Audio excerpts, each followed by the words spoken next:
Kuliah. Burung.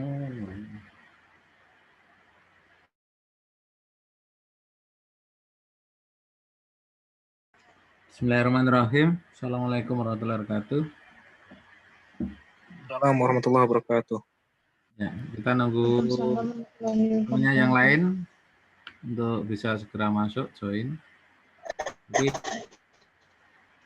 ini kan saya rekam, jadi nanti hasilnya saya share juga ke di YouTube supaya nanti kalau bagi yang pengen ngulangi lagi bisa membuka di YouTube. Juga sekalian ini saya sampaikan ini nanti karena masih nunggu itu waktunya kan habis nih. Nah kalau habis nanti kan ada sambungannya, tadi ada dua yang satunya nanti tapi agak nunggu karena harus konversi menjadi MP4 hingga nanti biasanya di agak kurang lebih 5 menit sampai 10 menit nanti kita jeda. Saya nunggu konversi nanti kita buka. Tapi Anda silahkan masuk ke yang kedua langsung nanti. Baik, Pak. Ini belum nambah-nambah, ini baru 5 orang ini. 4 orang berarti ya yang kuliah. Di Paguyangan hujannya lagi gede, Pak. Petirnya banyak banget. Mungkin sinyalnya lagi nggak terlalu bagus teman-teman yang lain. Sinyalnya Kelly ya. Iya. Harus diukur. Ya nanti kalau nggak ada ya nanti kita mulai aja yang seadanya nggak apa-apa. Nanti jangan lupa tetap absen. Nanti minta tolong Mas Suhermanto tetap di absen ya Mas Suhermanto ya. Baik, Pak. Nanti gimana kerjaannya gimana Mas? Lancar? Alhamdulillah, Pak. Cukup lancar. Cuma ya itu, Pak. Karena petirnya sedang banyak, jadi ya beberapa alat sering kena petir, akhirnya harus dilembur kadang. Oh gitu. Iya. Alat apa aja sih Mas kalau kayak gitu? Ya, yang kebanyakan yang kena itu pemancar wifi-nya, Pak. Karena kita harus connect 4 lokasi perusahaan yang terutama yang di daerah dekat Kali Gua itu kan sering kena petir di situ. Oh, tapi kan itu untuk administrasi ya, bukan untuk produksi ya?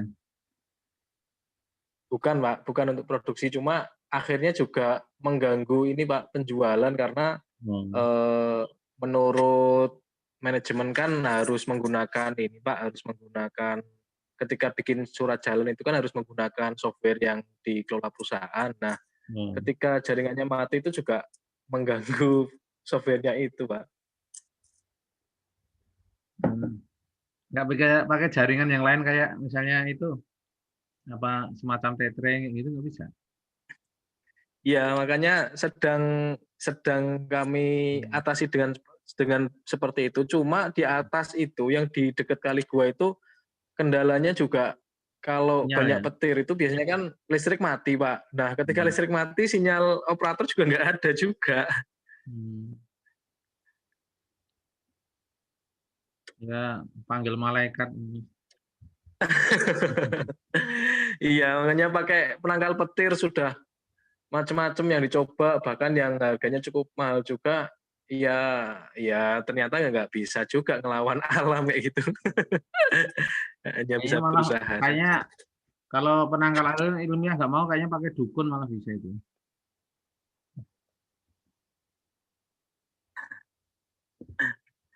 Iya, Pak. Pak Armin sehat, Pak? Alhamdulillah sehat, ya, Mas Hermanto. Ya. Ini besok saya ke Brebes itu. Kemarin ngisi, oh Oh iya. iya, hari Kemarin Minggu ngisi ya? di Wana Tirta ya, Pak? Iya, iya. Yang kebetulan saya kadang kemarin tuh terus terang aja agak ketinggalan tuh, saya itu lagi mempersiapkan yang pabrik itu, pabrik pelapisan genting itu ya. Alhamdulillah ini udah jalan, gitu kan. Udah mulai jalan. Dan kebetulan manajemennya juga saya serahkan ke yang sudah jalan. Jadi dia dapat 20%, saya 80% karena itu milik saya sih. Jadi saya lebih lebih lebih Oh istilahnya iya, Pak. nyaman lah. Tinggal kunjung-kunjung gitu aja. Ya Mas Suharmanto mau bikin pabrik kapan?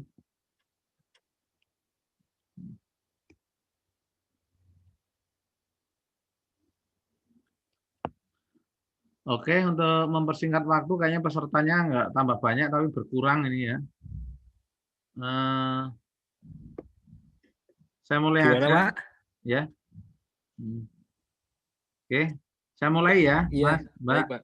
Oke, terima kasih. Selamat datang. Oke, Pak, dimulai aja nggak, Pak? Selamat bergabung.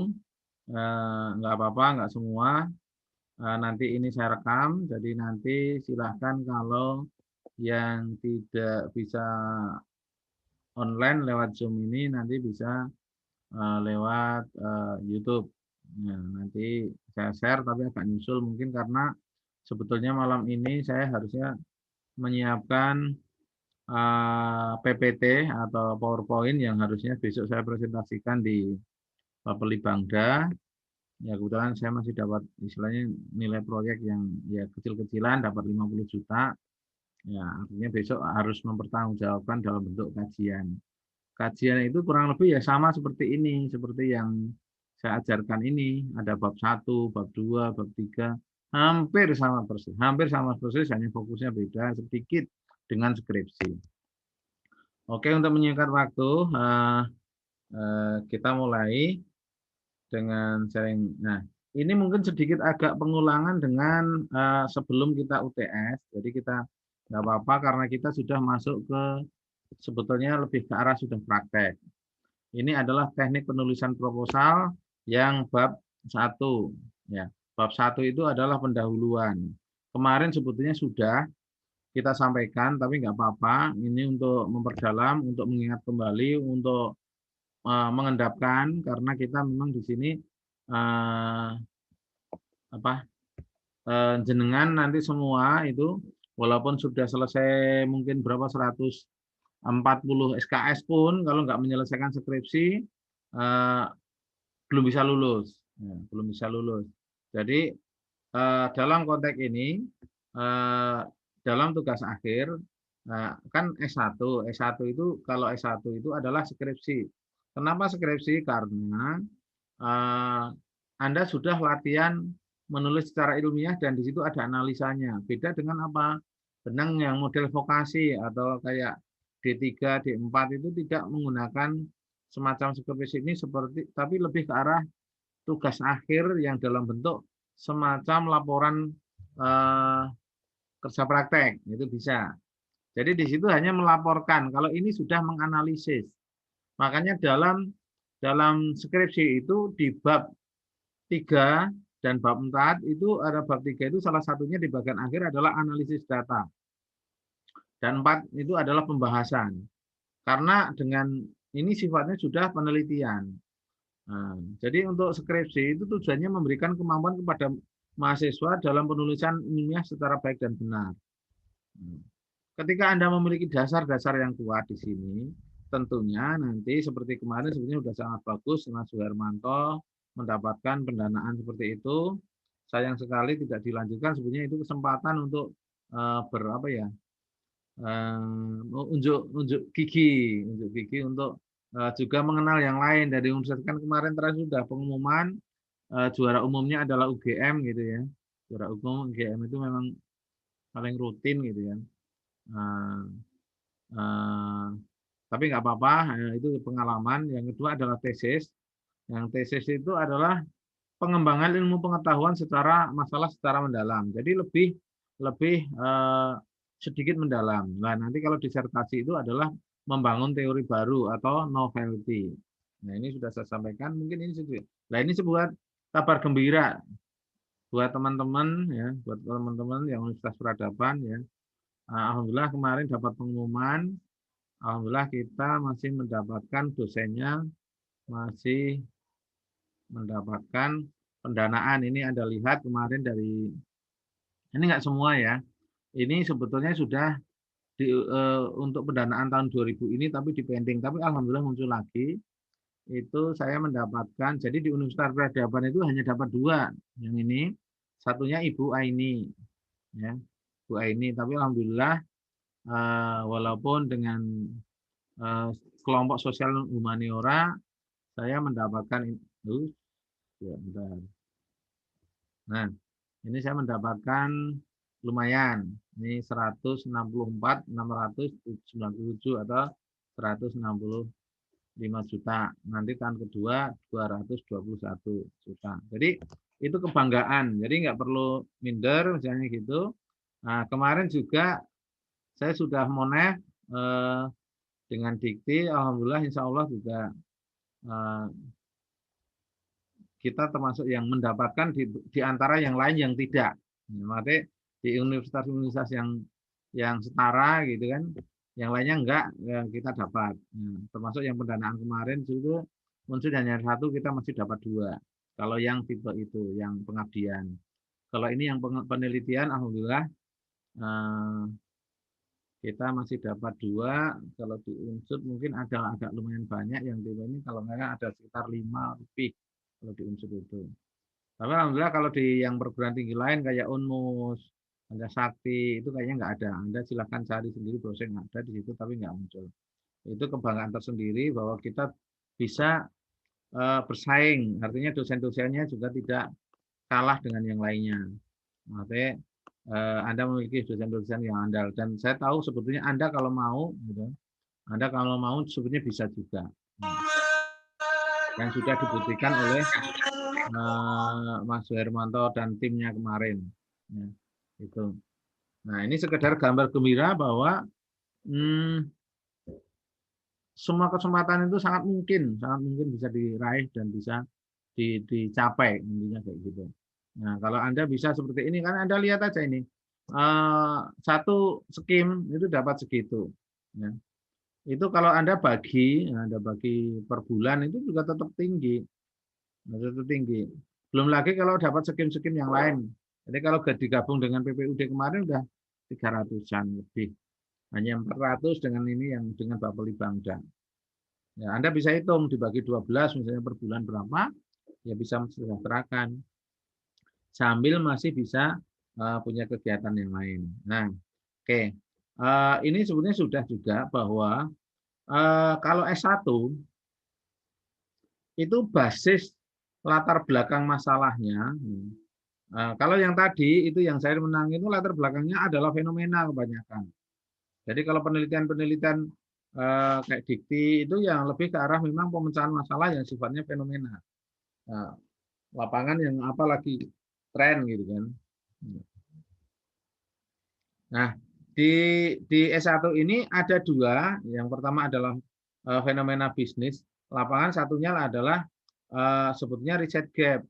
Riset gap-nya itu tapi jarang sekali yang menghasilkan dari riset gap itu murni, tapi lebih banyak ke fenomena. Boleh enggak? Boleh. Jadi dengan fenomena bisnis atau data lapangan itu boleh kalau S1. Nah, kalau S2, S2 dibagi 2. Kalau di manajemen yang pertama itu kalau yang MSI itu basisnya adalah riset gap atau teori theoretical gap. Nah, yang MM itu basisnya adalah fenomena juga. Nah, jadi di kayak MM unsut itu sebetulnya ada dua. Ada dua. Yang satu adalah MM terapan, yang satunya adalah MM teori. Ya. Biasanya yang MM terapan itu orang-orang para manajer perusahaan yang sudah pada kerja di non dosen biasanya loh ya. Dosen boleh nggak ya? Boleh. Begitu juga sebaliknya, hanya peruntukannya memang lebih khusus seperti itu. Nah, biasanya yang dosen itu yang dulu namanya MSI, tapi sekarang juga gelarnya MM. Ya. Mungkin kemarin sudah saya ceritakan salah satu mahasiswa Universitas Peradaban yang sekarang kuliah di Unsud, kemarin Mbak Siti itu IP-nya 4. Nah, bagus banget ya, bagus banget. Nah, kenapa bisa seperti itu ya? Karena sudah terbiasa dengan penelitian-penelitian, menulis. Nah, kemudian yang terakhir kemarin sudah saya cerita belum ya? Kita yang Universitas Peradaban timnya dapat best paper. Ya, mungkin kan dapat best paper karena ya saya nggak tahu sebetulnya ya nggak bagus-bagus amat gitu kan. Menurut saya. Tapi kenyataannya mungkin itu lebih baik daripada yang lain. Nah, kita dapat Universitas Peradaban dengan timnya dapat best paper. Nah, kemarin saya udah nyampaikan apa belum ya? Dan yang terakhir, kalau S2 dan S3 itu berbasis teori gap. Nah, dan kalau khusus S3 tadi adalah harus ada novelty-nya atau kebaruannya.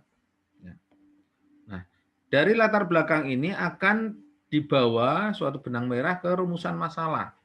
Nah, rumusan masalah itu sebetulnya adalah kenapa kita melakukan penelitian itu, masalahnya kenapa, gitu kan? Itu masalah besarnya.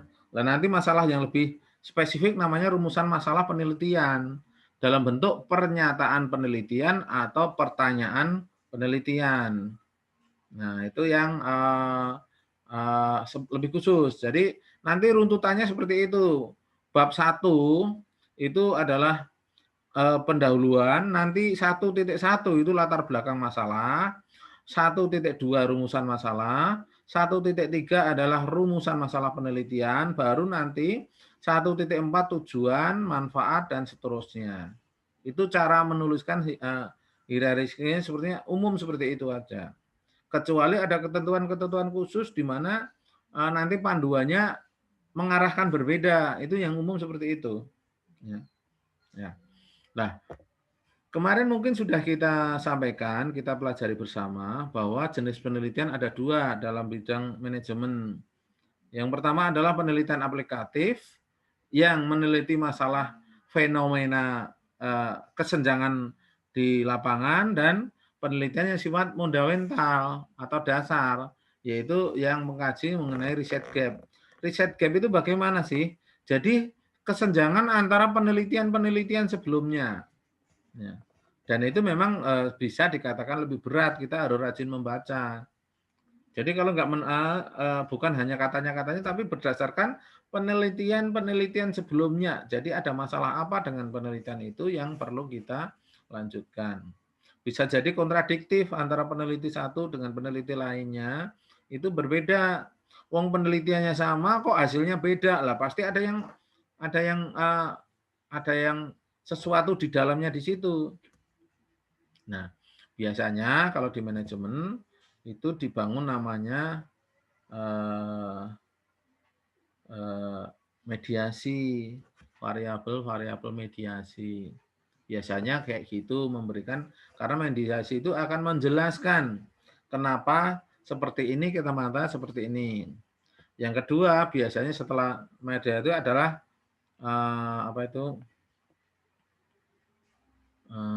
variabel yang satu lagi yang saya agak lupa itu, variabel mediasi atau intervening ya, mediasi antaranya. Moderasi, Pak. Apa? Moderasi. Moderasi, ya, makasih Mas Yohana. Variabel moderasi. Nah, kalau variabel moderasi itu hati-hati. Bedanya variabel mediasi sama moderasi apa? Kalau mediasi itu variabelnya itu bergerak bebas. Artinya bisa dinaikkan, diturunkan. Tapi kalau moderasi itu adalah given. Given itu seperti apa? Misalnya laki-laki, perempuan. Jadi kita nggak bisa atur, itu nggak bisa atur. Jadi laki-laki, perempuan kayak gitu. Kemudian nilai besarnya perusahaan besar dan kecil kayak gitu kan. Seperti itu. Jadi kadang sering salah di situ dalam menetapkan itu variabel mediasi atau moderasi. Oke, kita lanjutkan. Nah, jenis penelitian itu berdasarkan tingkat eksplanasinya. Ini kita ulangi sebentar nggak apa-apa? Ya, karena supaya kita paham. Itu adalah deskriptif, itu menggambarkan. Kemudian komparatif, itu adalah membandingkan. Ya. Nah, bandingnya bisa berupa sampel berpasangan atau sampel bebas. Nah, berpasangan itu nanti biasanya laki-laki sama perempuan, sepasang-pasang, atau sampel bebas. Jadi jumlahnya pun bebas. Jadi membandingkan antara petani sama misalnya nelayan gitu. Atau sebelum dan sesudah. Kalau sebelum dan sesudah itu biasanya berpasangan. Kemudian yang asosiatif atau hubungan. Nah, kalau asosiatif itu ada hubungan ada dua. Yang pertama adalah hubungan itu sendiri atau korelasional, ya itu bukan sebab akibat tapi hubungan. Kemudian yang berikutnya adalah kausalitas, yaitu satu menyebabkan yang lain. Nah, ini kita sudah mulai masuk sistematika proposal. Ya, nanti tiap pertemuan kita bahas satu persatu. Yang pertama adalah pendahuluan. Ya. Telah pustaka pertemuan berikutnya, kemudian bab 3 metode penelitian dan teknik analisisnya. Nanti saya mencoba juga untuk berdiskusi dan menjelaskan mengenai metode penelitian yang kualitatif. Ya, yang kualitatif agak berbeda jauh karena memang dalam memaknai dan mengerjakan kualitatif berbeda antara kuantitatif dan kualitatif. Nah, tadi sudah saya sampaikan, ya, ada suatu pentahapan di mana penelitian itu bab 1 itu adalah yang pertama adalah latar belakang. Tadi sudah sampaikan. Kemudian rumusan masalah. Kemudian, lah ini di sini ditulis batasan masalah. Sebetulnya boleh dibatasi, boleh tidak. Nah, artinya, tapi biasanya dibatasi. Jadi boleh tergantung tadi saya bilang sesuai dengan nomenklatur atau panduan yang ada.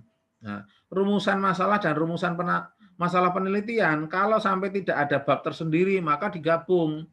Karena rumusan masalah penelitian itu adalah sesuatu yang lebih rinci dari rumusan masalah yang general, ya gitu kan.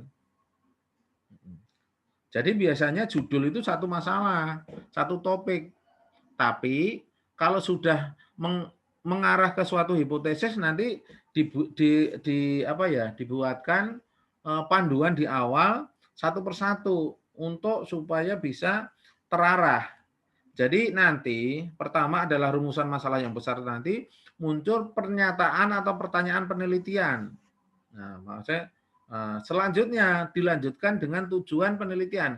Kalau batasan ini agak nyempal ini ya, nyempal. Jadi langsung kalau setelah rumusan masalah penelitian, rumusan masalah, kemudian rumusan masalah penelitian, lanjut ke tujuan penelitian. Dan ini biasanya sama dan setara. Maksudnya gimana? Misalnya masalahnya adalah bagaimana pengaruh antara pandemi COVID-19 dengan kemampuan belajar seorang siswa misalnya kayak gitu. Nah, bagaimana pandemi COVID-19 berpengaruh terhadap kemampuan belajar siswa, atau dalam pertanyaan yang lain bisa apakah COVID-19 berpengaruh terhadap kemampuan belajar siswa. Nah, itu adalah rumusan pernyataan dalam bentuk pertanyaan penelitian. Nah, lah ini yang membedakan juga. Yang membedakan juga nanti antara kualitatif dan kuantitatif. Kalau kualitatif itu, kalau kuantitatif mesti diteruskan kepada hipotesis. Ya. Akan diteruskan ke hipotesis di bab 2-nya. Ya, di bab 2-nya akan ada perumusan model penelitian itu melalui hipotesis. Nah, kalau di kualitatif, ini saya culik sebentar, di kualitatif itu tidak harus ada hipotesis. Nah, itu bedanya. Jadi kualitatif itu boleh sampai hanya pertanyaan penelitian atau pernyataan penelitian. Nah, dari pertanyaan atau pernyataan penelitian itu selanjutnya kemudian diteruskan dengan tujuan penelitian. Nah, ini kalau kuantitatif. Nah, kualitatif masih sama. Nanti yang membedakan adalah nanti di hipotesis, ya, hipotesis. Di tujuan penelitian ini nanti menjawab, akan bunyi kayak gini kira-kira. Misalnya tadi pertanyaan apakah atau bagaimana, itu di tujuan penelitian adalah menjadi untuk mengetahui. Nah, itu yang paling sederhana, untuk mengetahui. Tapi harapannya jangan hanya sekedar mengetahui. Lebih levelnya lebih tinggi adalah untuk menganalisis. Nah, untuk menganalisis pengaruh COVID-19 terhadap daya baca siswa. Nah, jadi levelnya lebih tinggi adalah untuk mengetahui, bukan untuk mengetahui tapi untuk menganalisis. Boleh silakan kata-katanya tapi jangan salah. Ya. Nah, kemudian manfaat. Nah, manfaat sebenarnya nanti di belakang diterangkan satu persatu. Manfaat itu ada manfaat teoritis, kemudian ada manfaat praktis. Nah, seringkali dalam membuat manfaat ini sifatnya hanya normatif. Normatif, jadi nggak ada isinya, nggak ada esensinya. Nah, untuk memberikan tambahan mediano di perpustakaan yang ada di sini, kayak gitu kan, itu normatif banget. Ya. Nanti kita lihat contoh-contohnya. Oke, permasalahan penelitian. Nah, jadi nanti mesti ada, wong kita neliti itu mesti ada masalahnya, ada latar belakangnya. Kalau nggak ada masalahnya ngapain gitu kan? Sama apa ini dilakukan. Masalah penelitian sebagai dasar mengapa penelitian dilakukan. Yang kedua, permasalahan dituangkan dalam bentuk latar belakang penelitian. Nah, tadi kan runtutannya seperti itu. Nah, kalau saya, dan ini juga seperti itu, ceritalah, buatlah suatu permasalahan yang dimulai yang sifatnya umum, kemudian mengerucut ke khusus. Nah, itu yang paling enak. Walaupun bisa dibalik dari yang khusus ke umum gitu kan. Ya. Tapi sebaiknya misalnya cerita apa ya? Kalau saya misalnya untuk masalah kopi gitu ya. Masalah kopi itu diceritakan dulu masalah ekonomi, sektor apa ya? Sektor yang saat ini masih bergerak bagus itu adalah pertanian. Lah dari setelah kita sedikit cerita mengenai pertanian bahwa Indonesia negara agraris, masuk ke subsektor, namanya subsektor perkebunan. Nah, kan lebih khusus lagi dari pertanian ke subsektor perkebunan. Dari subsektor perkebunan, kemudian masuk lagi apa saja perkebunan, kita masuknya ke kopi. Nah, ke kopi, kenapa kopi? Ya, kopi bisa kita ceritakan bahwa kita pengesor kopi nomor 4 dunia misalnya gitu. Terus kita ada Arabica, ada Robusta, kita ceritakan. Kemudian kekurangan-kekurangannya apa? Lah dari situ kita masuk kenapa harus meneliti itu. Nah, kayak itu dari umum ke khusus. Umum ke khusus. Nanti kalau Anda meneliti mengenai apa ya? Mengenai yang lain, masalah lain ya seperti itu dibawa misalnya adanya kecelakaan. Itu bicara bisa dimulai dari transportasi kalau kecelakaannya transportasi yang pakai yang mungkin dari ada kapal laut, pesawat dan sebagainya. Kemudian padahal Anda itu ingin membawa ke kecelakaan yang terjadi di misalnya di Bumi Ayu gitu kan.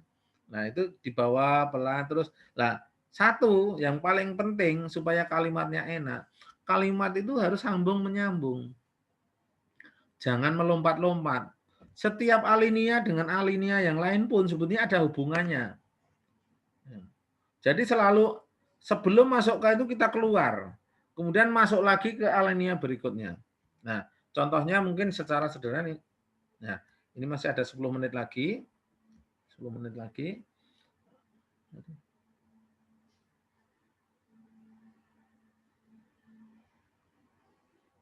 Hilang ya.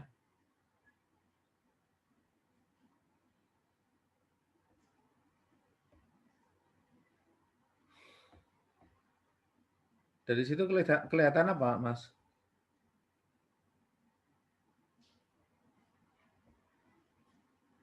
Hilang. Nah, ini masih kelihatan permasalahan penelitian ya, Mas? Masih, Pak. Cuma suaranya yang agak putus-putus tadi barusan. Oh, gitu. Nah, ini mohon maaf, ini di saya itu kadang muncul kayak gini ya. Ini kelihatan nggak ya? Yang free bed 15 ini. Jadi kadang ada yang porno-pornonya gitu juga. Iklan iya, Pak. Iklan ya. Iya. Ini kelihatan, Pak, slide-nya. Kadang yang nggak sengaja, alhamdulillah gitu kadang. Nah, jadi mengerucut dari sesuatu yang besar ke sesuatu yang kecil. Dalam setiap membuat kalimat itu harus runtut. Misalnya, lah termasuk ketika Anda membahas variabel. Misalnya gini, dalam penelitian ini, misalnya gitu, dalam penelitian ini bahwa seseorang yang lagi bekerja, yang menjadi seorang karyawan tidak terlepas dengan namanya kinerja dan kompensasi. Nah, misalnya gitu.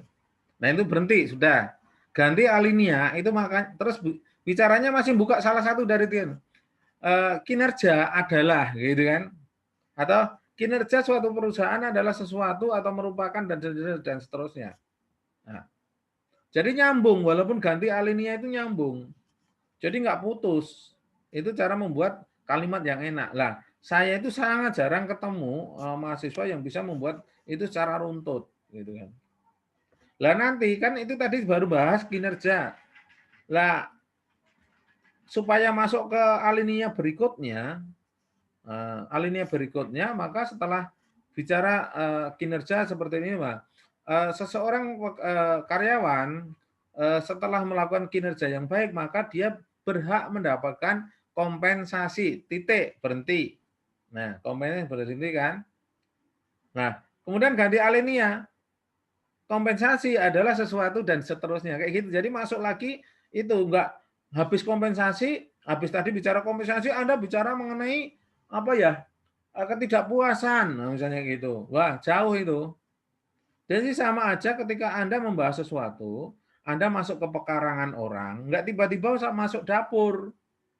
Tapi mesti melalui ruang tamu. Ruang tamu itu ada apa? Mungkin ada sofa, ada apa terserah Anda mau bahas apa, tapi dari situ berurutan. Kebetulan di situ ada piala-piala, misalnya gitu. Anda masuk ruang tamu. Lah, setelah bayar, Anda pilih aja, pilih bahas sofanya dulu atau pialanya dulu. Jangan langsung tiba-tiba bahas masakan, gitu ibaratnya gitu. Jadi bahas dulu pialanya. Oh, piala ini dihasilkan dari 3 orang anaknya, yang satunya adalah juara bulu tangkis, satunya juara pencak silat, yang satunya adalah misalnya juara apa ya? Juara apa ya? Juara berenang apa-apa gitu ya. Lah, dibahas satu persatu.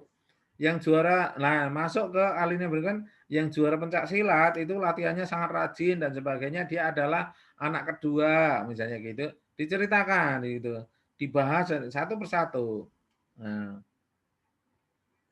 lah nanti kita akan melakukan fokus gimana, kita jangan bahas yang lain. Kalau Anda mau bahas lain dari sisi ruangan, setelah ruang tamu maka ada ruang keluarga misalnya gitu kan, atau justru di dalam rumah ada tamannya boleh.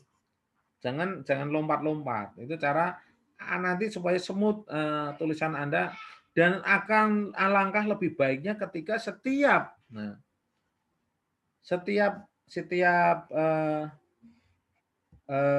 apa yang Anda bahas itu ada datanya. Nah, yang perlu saya ingatkan gini, setiap Anda menyampaikan gambar atau tabel itu mesti ada sumbernya, dicantumkan sumber. Kalau tabel itu tulisan tabel itu di atas tabelnya, kalau gambar itu di bawah. Tapi semuanya harus ada sumbernya. Ya. Kalau sudah menyangkut data, angka, itu misalnya Anda cerita, wah ini dia memiliki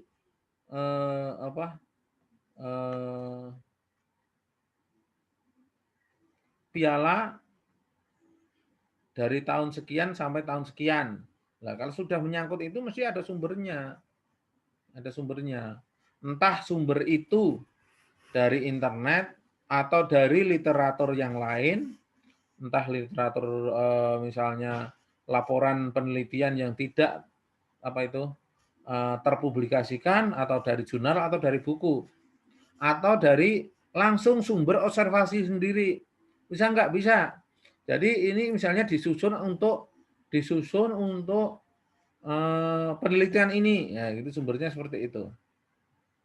Jadi selalu kalau Anda mencantumkan itu harus. Kalau saya ngoreksi mesti saya benahi seperti itu, nggak boleh. Nah, karena walaupun kita kalah.